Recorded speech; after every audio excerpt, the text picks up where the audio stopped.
Greetings and welcome to Growth Hacking Secrets. I'm your host Mohammed Siddique from Atlanta, Georgia, and the co-author of New Success Secrets, available on Amazon. On this episode, we have a special guest, Roderick Ricks. Roderick is the sales director at the MP Group. MP Group is a merchant services company, and they have thousands of clients all over US. And of course, they love to have you as a client. If you are a business and need a credit card services for your business, believe me, there are so many ways you can actually save and work with the right partner. And we strongly suggest and recommend that you should try it out, the MP Group. Please join me to give a warm welcome to our guest, Roderick Rick. Roderick, welcome. Welcome. Hey, how you doing today? Wonderful. We can finish the interview because I already pitched for you. Right. I know, right? That was perfect. That was perfect. That was perfect. I appreciate that. Yeah. Hey, Roderick, let me start with this. Where were you? What happened? Who you were surrounded with that inspired you to say, hey, you know what? I want to be a sales and eventually become a sales director for a big merchant services company. Yeah, well, what it was, my uncle, he was the only one that went to college out of my entire family. Okay. And when he first started, he started in finance. So he was a finance manager for a company out of college. And then 2 years later, he started his own business. And he Mhm. started a mortgage company. And I was maybe 10 at the time. And I saw the freedoms that he had in because he was Mm. in sales and owned his own business. So that's what Mm. inspired me to go to college and follow his footsteps and get into business. Oh, this is good. So your uncle. So let's join our hand to say thank you to your uncle. So we all have an inspiration to get from. It's always good to get from a family member.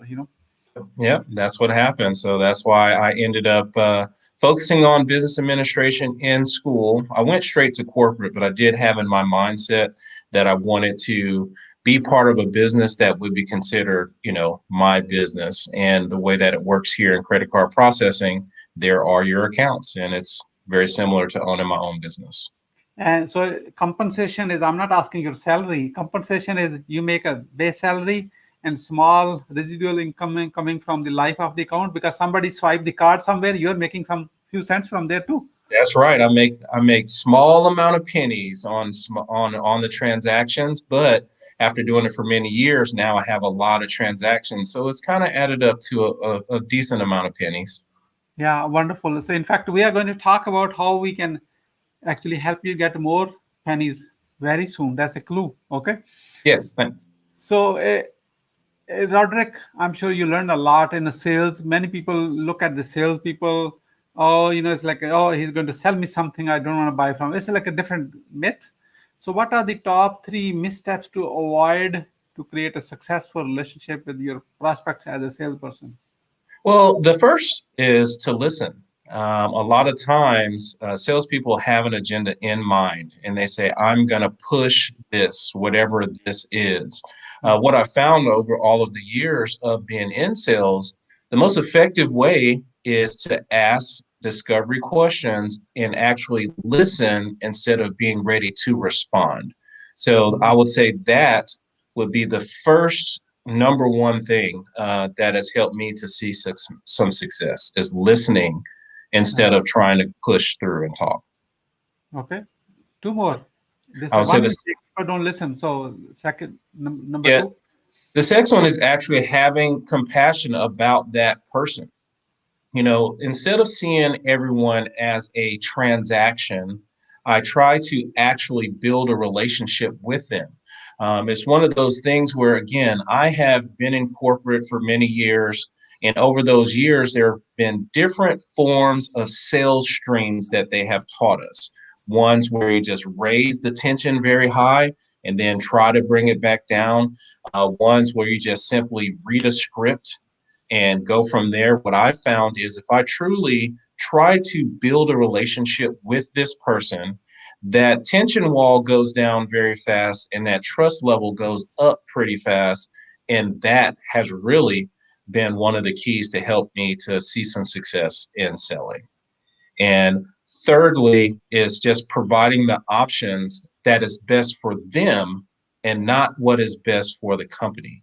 It's been a lot of times where there's opportunities for me to place someone in a program to sell them a product that they don't necessarily need. They could use it, but maybe they're a year or two away from having that full point of sale system, where right now they only need a mobile reader. So the third thing is providing them with what they actually need and growing them into that. So again, listening to them, having compassion and building relationships with them, and then actually providing them with the product that will solve that pain point for them instead of just selling them something, because they look to us to be the experts in the industry. And if I give them a suggestion because the relationship was strong, they would go with it, even if they need it or not. And I just focus on giving them what they need. Wonderful. That's great advice. In fact, it's a role model advice. That's always keep the interest of your, client intact and keep the relationship. Not just do the transaction and run away from that. Roderick, in the last 12 months or so, we live in interesting times. And how, especially in the clients, the business has, like has impact downward in many cases, not in all cases. How your group, as not you mentioned about keeping a relationship with the client and always keeping an interest with their interest, making aligned with your own interest, how you're helping your clients to actually grow their sales, so that way some pennies come your way too. Because let's say you are making $1 million this month, not you personally as a company level. If you help your client to grow their business, your revenue will grow automatically as a result of it. So how are you Correct. doing it? Correct. As you mentioned, this last 12 months has been a little bit different. Everything started to happen as a group, what we did is we had a brainstorming session on how can we bring additional value to our clients? How can we help them through these times? Because, like you mentioned, if my clients fall off the table and they don't swipe anything, that directly affects the residuals that we get. So what we did to help our clients is create platforms for referrals. So we went away from face to face where we couldn't meet anyone. So we jumped onto those online platforms like a Zoom or a meeting, Yeah. Teams or things like that, to create forums where they can talk to other clients and we could still have our relationship strong. So what we were able to do is provide the MP Group Presents, where it's a meeting we host every other Tuesday, where our business partners, our referral partners, and clients can all be in one room, a Zoom room as an example, and they can share their message with others. That actually helped us to have the best year in the MP Group's history in 2020. So we were able to be one of those companies that saw success during the pandemic simply because we focused on bringing value instead of trying to just sign up everyone. We said, how can we bring value? And that's helped us to have success. Great. That's thinking outside of a box and adding a more value. How can I help my clients to survive and thrive in this interesting times? Great. Now I can see, how the MP Group has done, thinking outside of a box and actually implementing it, not talking about it. Right. It was one of those things where we didn't know. For us, before the pandemic, as a collective, we went to at least 8 to 10 face-to-face networking groups a Yeah. week.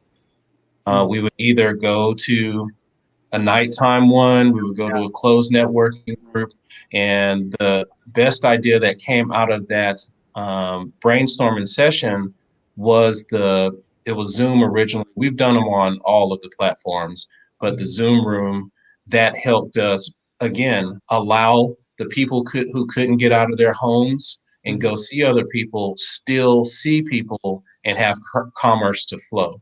So Mhm. bringing that value to others really helped. And we started it early. We started in March. Mhm. Wonderful, wonderful. This is good. Roderick, just curious, how many people show up when you do it every other Tuesday in the Uh, Zoom? In the beginning, we were ranging between 80 to 100 people. Right now, we're consistently between 50 and 60, and that's every 2 weeks. So we just had the last one last Tuesday, Mhm. which next one will be every other Tuesday. So on average, about 50 to 60 people. Wonderful. Do you also bring a guest to that one, or it's all your internal? It is we do focus on having featured speakers and or charities. Mhm. Again, this particular event, we tried to figure out how to best bring value. At the time, there are so many charities that were in need.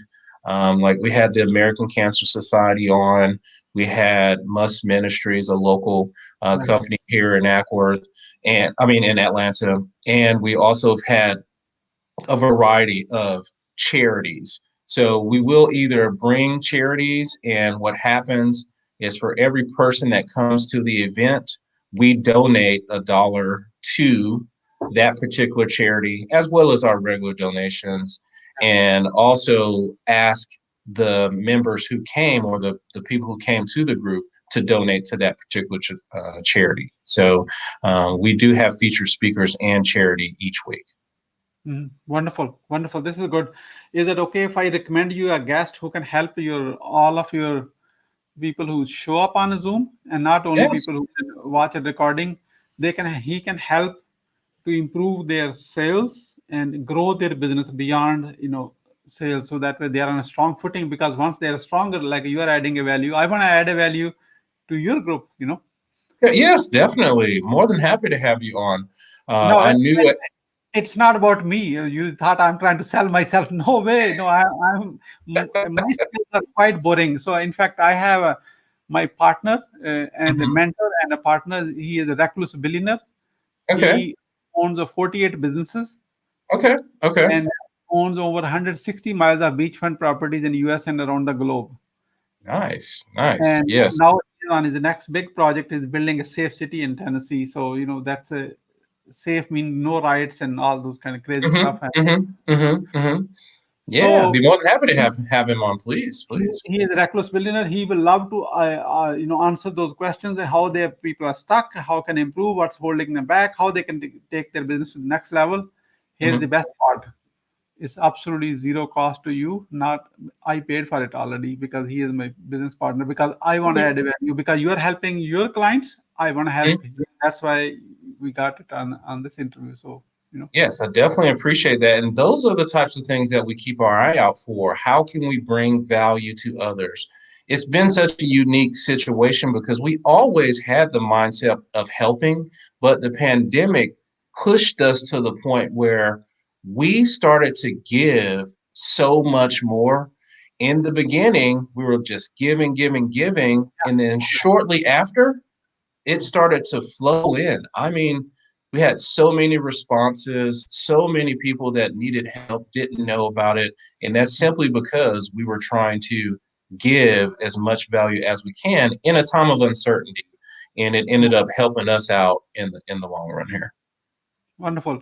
The people who want to outreach to you, how they can support outreach to people who are watching this now, how they can support you. They can either go to the website, they can go to my LinkedIn page. It's Roderick Ricks. It's one of those things where they always can give me a phone call, which is 404 Yeah, it will, 7855. that will be a spam. People will spam you, and Oh, like that's fine. yeah. I, Okay, that's fine. I take You're I there. take all types of calls anyway. I just answer the voicemails. This number I've had it for over 20 years now, so I get all kind of stuff. I just filter through the voicemails. Okay, wonderful. GoMPGroup.com. Thank you so much, Roderick. Roderick, I love to ask your experience being a guest on the show as a kind of quick testimonial for the show. What would you say to you about your today's guest experience on growth It's hacking been secrets? It's been great. It's been one of those things where it has given me the opportunity to continue to share the message on what it is that I do. It's magnificent because on the time that I've been here, you've given me an opportunity to meet someone else that can bring additional value to our networking partners and clients. So I will have to say it's been a magnificent experience spending time with you here today. Thank you for your kind words. Really appreciate it. What would you say as a final word? I would just say if you guys know of anyone that is needing for assistance, not necessarily with credit card processing, but need assistance, period, please have a big heart and reach out to that person. You never know how those kind words and you reaching that hand out can change that particular person's life. So please, if you see someone in need and you have the ability, simply help them because you never know where that person's journey is going to take them and when you're going to see them again down the road. So be nice and be kind to others, please. Be nice and be kind to almost everyone around you because thank you so much, Roderick Ricks, for sharing your wisdom with us today on the behalf of Growth Hacking Secrets community and our entire team. We really appreciate you. This is Mohammed Siddique signing off from Atlanta, Georgia. Until the next episode, all good wishes.